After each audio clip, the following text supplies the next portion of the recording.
Hai, hari ini saya akan perkenalkan kepada anda tentang satu tumbuhan yang bernama pokok bakung ataupun dikenali sebagai tembaga swasa.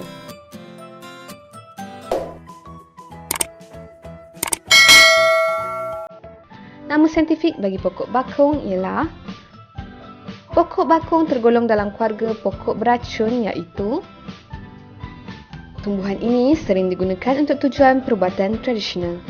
Ia merupakan tumbuhan yang sangat sinonim dalam perubatan. Ternyata pokok herba ini mempunyai taburan yang semula jadi di seluruh Asia.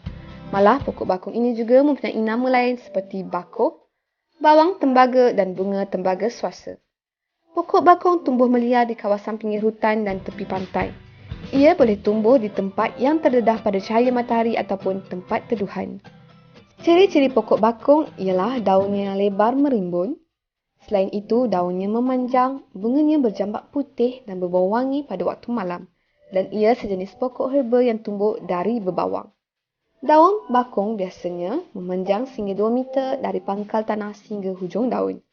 Daunnya pula boleh mencapai sepanjang 50 hingga 150 cm panjang. Berbentuk tirus atau lebar dengan kelebaran 3.5 sehingga 20 cm lebar. Antara kebaikan pokok bakung ialah dapat digunakan dalam perubatan.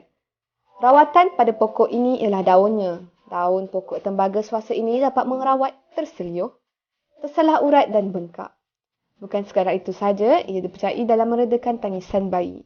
Ia mengandungi, selain itu mampu menegakan radang dalam tekak. Bagi sesiapa yang sudah berumur pula mengamalkan sebagai ubat untuk menambah stamina. Malah boleh digunakan untuk bengkak pada tubuh badan. Cara menggunakan pokok bakung ialah sapukan minyak kelapa pada daunnya. Setelah ia berkelihatan berminyak, daun pokok bakung tersebut perlu disalai dengan api. Balutkan pada kawasan yang bengkak, tersalah urat dan terseliuh itu. Jadi, marilah kita mengamalkan pokok bakung kerana ia dapat digunakan dalam perubatan atau rawatan pada pokok. Ini ialah daunnya. Daun pokok tembaga swasa ini dapat mengerawat terseliuh, tersalah urat dan bengkak. Bukan sekadar itu saja, ia dipercayai dalam meredakan tangisan bayi. Ia mengandungi, selain itu mampu menegakan radang dalam tekak. Bagi sesiapa yang sudah berumur pula mengamalkan sebagai ubat untuk menambah stamina. Malah boleh digunakan untuk bengkak pada tubuh badan. Inilah perkongsian tentang kebaikan pokok bakung. Anda nak tahu tak apa pula kebaikan pokok jala raja?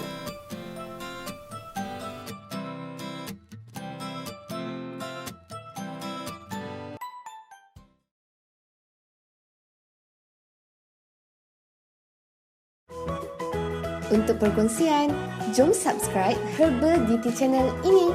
Kami akan kongsikan pelbagai jenis kebaikan herba yang lain.